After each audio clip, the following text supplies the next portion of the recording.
Atlantic মহাসাগরে ছোট্ট একটা প্রাণীর যদি ক্ষুধা লাগে, ছোট্ট একটা প্রাণী যদি অসুখে ভোগে, আল্লাহ বলেন সেখানে কোনো ডাক্তার সেখানে যেতে পারে না, কোনো বিজ্ঞানী, সাহিত্যিক, কবি, দার্শনিক কেউ সেখানে খোঁজ খবর নেয় না।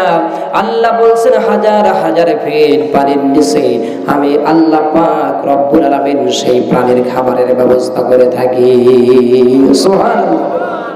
প্রিয় ভাইরা আমার, আল্লাহ বলছেন বান্দারে শুধু তাই না, এই জমিনের ভিতরে যত গাছ আছে সব গাছের পাতা সেটা যদি সেই আপনার আফ্রিকার জঙ্গলের ভিতরে হয়, কোন গাছের পাতা কোন সময় কত সেকেন্ডে কত মিনিটে একটা পাতা পড়লো, ওই পাতা পড়ার যে একটা আওয়াজ আছে, আল্লাহ বলেন সেই আওয়াজ কেউ আমার চোখ ফাঁকি দিতে পারে না। সুবহানাল্লাহ।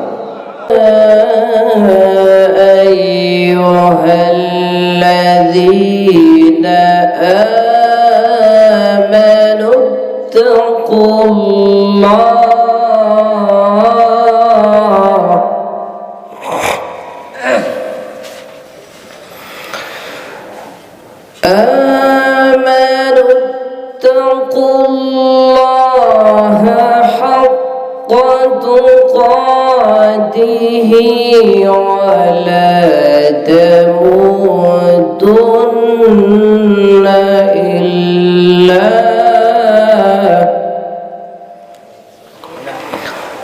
ولا تموتن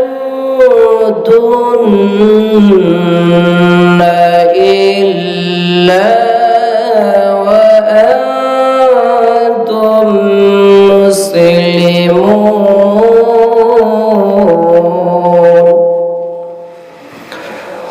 قال النبي صلى الله عليه وسلم أعاذك الله من إمارة السفهاء. قال إمارة السفهاء قال أمراء يكونون بعدي لا يقتدون بهدي ولا يستنون بسنتي فمن صدقهم بكذبهم وأعانهم على ظلمهم فأولئك ليسوا مني ولست منهم. قال الله تعالى إن الله وملائكته يصلون على النبي يا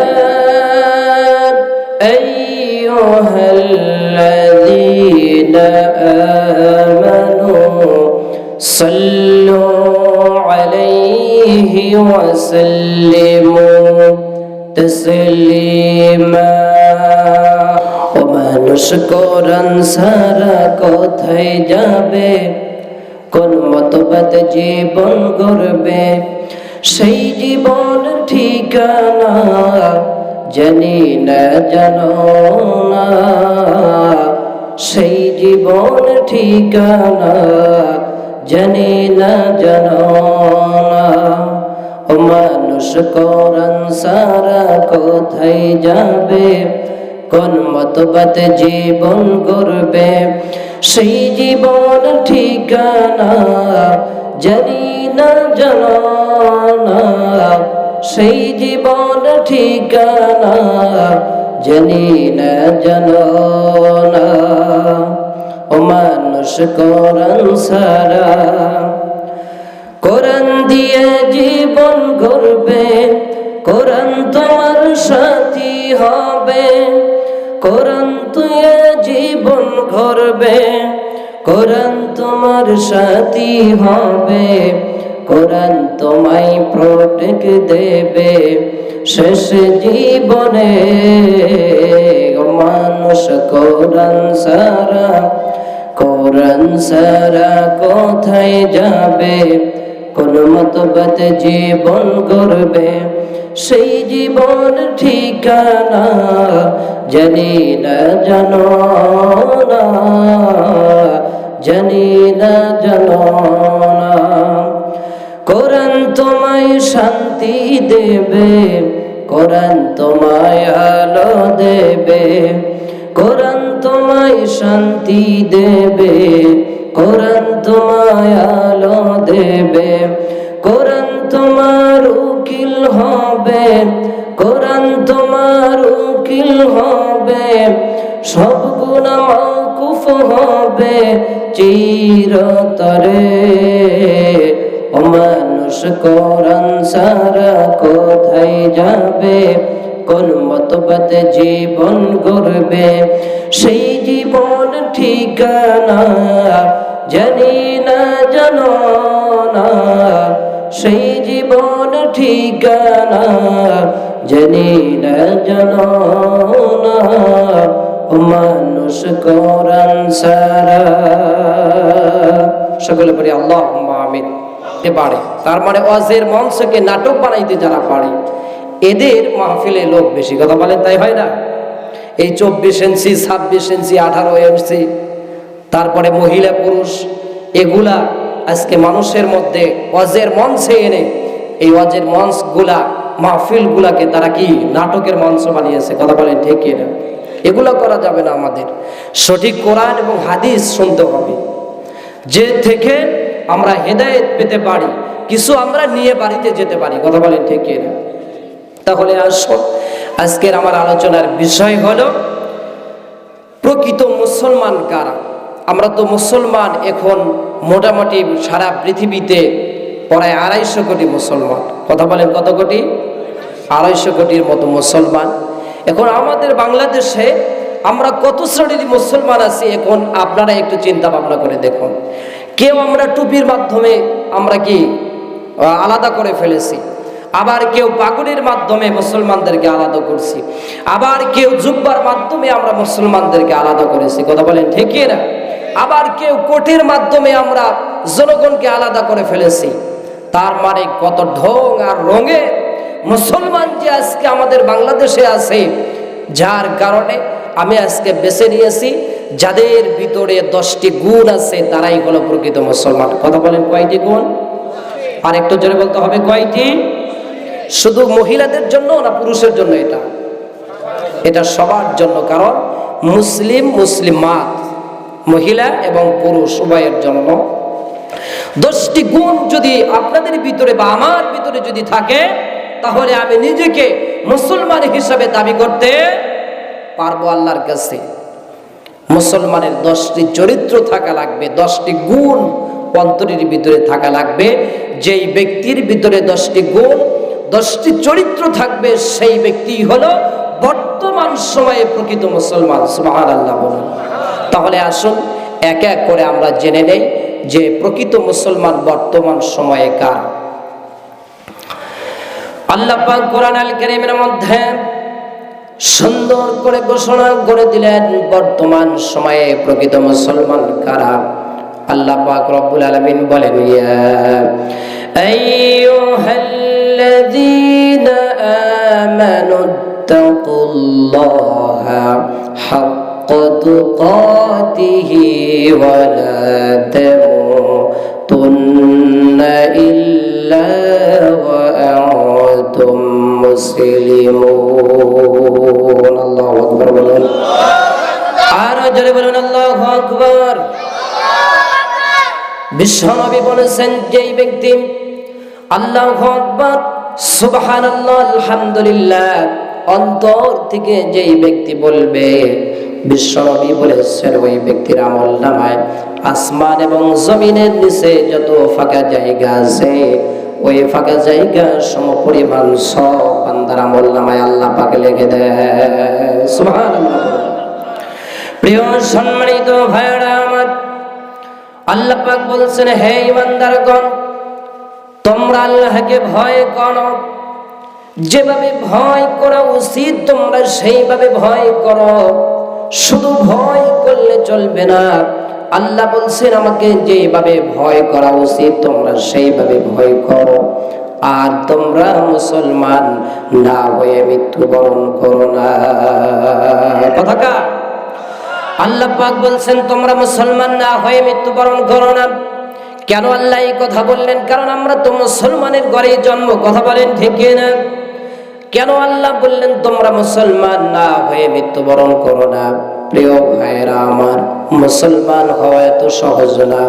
দুনিয়ার একটা নিয়ম আছে, মাতব্বরের ছেলে মাতব্বর হয়, মেম্বারের ছেলে ইচ্ছা করলে মেম্বার হয়, চেয়ারম্যানের ছেলে ইচ্ছা করলে চেয়ারম্যান হয়, এমপির ছেলে ইচ্ছা করলে এমপি হয়, মন্ত্রীর ছেলে ইচ্ছা করলে মন্ত্রী হয়, আবার প্রধানমন্ত্রীর ছেলে ইচ্ছা করলে প্রধানমন্ত্রী হওয়া যায়, কথা বলেন হওয়া যায় না। কিন্তু মুসলমানের ঘরে জন্ম নিলেই মুসলমান হওয়া যায় না। মুসলমানের ঘরে জন্ম নিলে নিজেকে মুসলমান যদি দাবি করেন, আল্লাহ বলছেন তারাই তো প্রকৃত মুসলমান, যাদের অন্তরের ভিতরে সর্বক্ষণ সকল ক্ষেত্রেই আল্লাহর ভয় থাকে, তারাই হলো প্রকৃত মুসলমান। সুবহানাল্লাহ বলুন। প্রিয় ভাইরা আমার, আজকে কি আমাদের ভিতরে আল্লাহর ভয় আছে? কথা বলেন আছে? আজকে তো আমরা শুধু আল্লাহকে ভয় করি মসজিদে নামাজের সময়, কথা বলেন ঠিক না? আলোচনা ভালো করে শুনতে হবে। আমরা যখন নামাজে দাঁড়াই তখন আমরা আল্লাহকে ভয় করি, আবার যখন আমরা মাদ্রাসায় যাই সেখানে আল্লাহকে ভয় করি। প্রিয় ভাইরা আমার, অথচ আপনি চিন্তা ভাবনা করে দেখুন, মুসলমান দাবি করি, অফিসে আদালতে কল কারখানায় জমি জায়গায় যখন আমরা কাজ করি ওই সময় কিন্তু আমাদের অন্তরের ভিতরে আল্লাহর ভয় থাকে না? কথা বলেন থাকে? যদি অন্তরের ভিতরে আল্লাহর ভয় থাকে তাহলে অফিসে গিয়ে বাম হাতের কামাই কি করে হয়? কথা বলেন। যদি আপনার অন্তরের ভিতরে আল্লাহর ভয় থাকে তাহলে তো অন্যের জমির আলগুলো সেটে আপনার জমি বড় করতে পারবেন না, কথা বলেন পারবেন? প্রিয় ভাইরা আমার, আল্লাহর ভয় যদি অন্তরের ভিতরে থাকে প্রিয় ভাইরা, তাহলে মানুষগুলা খারাপ কাজ করতে পারে না। সেই জন্য আল্লাহ পাক বলছেন বান্দা আমাকে ভয় করো, ভয় করার মতো ভয় করো, যেভাবে ভয় করলে পরে দুনিয়ার সব পাপ পঙ্কিলতার থেকে বান্দা তুমি দূরে সরে জুড়ে থাকতে পারো, ওইভাবে তুমি আমাকে ভয় করো। আর মনে করবা সর্বক্ষণ আমি তোমাদেরকে দেখি। সুবহানাল্লাহ। আল্লাহকে কেন ভয় করবেন? আল্লাহ পাক কোরআন আল কারীমের মধ্যে দলিল দিয়েছেন কেন আমাকে ভয় করবে।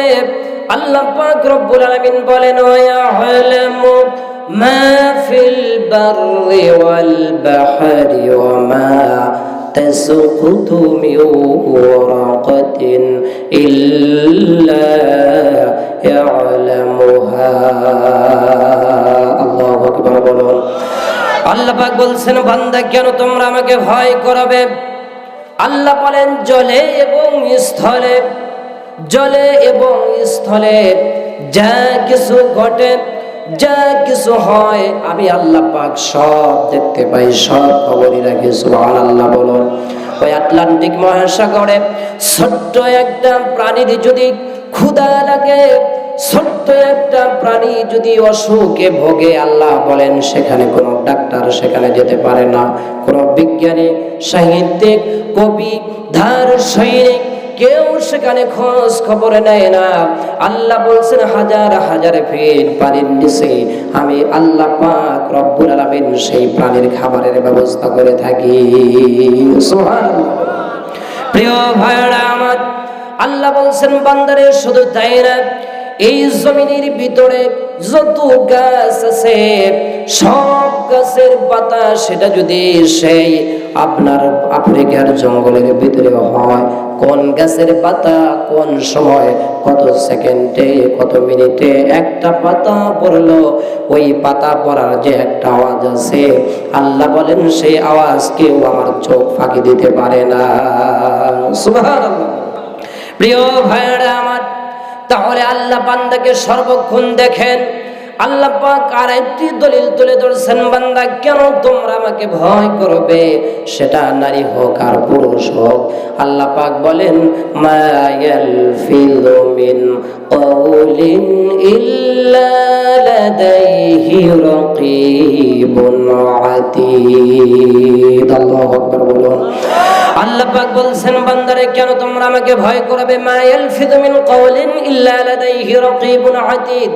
বান্দা তোমরা যখন কথা বলো কথা যদি তুমি আস্তেও বলো, জোরেও যদি বলো, চুপে সরেও যদি তুমি কথা বলো, ফিসফিস করেও যদি তুমি কথা বলো, আল্লাহ পাক বলেন তোমার ওই কথা বলাটাও আমি রেকর্ড করে রাখি।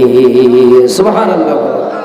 প্রিয় ভাইয়েরা, এই যে আমরা জবান দিয়ে কত কথা বলি, আপনি ভাবতে পারেন মানুষ এখানে নাই, আমার যা ইচ্ছে আমার জবান দিয়ে আমি তাই বলবো। আল্লাহ বলছেন না, আমি সর্বক্ষণ তোমাকে প্রোটেক্ট দিয়ে রাখি, সর্বক্ষণ তোমাকে আমি দৃষ্টি নিক্ষেপ করে রাখি। প্রিয় ভাইরা আমার, আল্লাহ বলেন বান্দারে তোমার মুখের কথা তো আওয়াজ হয়, তোমাদের অন্তরের ভিতরে যা কিছু ঘটে, তোমার অন্তরের ভিতরে কি কল্পনা হয়, অন্তরের ভিতরে কি জল্পনা হয়, আল্লাহ পাক রব্বুল আলামিন বলেন সেই মানুষের অন্তরের খবরটাও আমি আল্লাহ পাক রব্বুল আলামিন রাখি।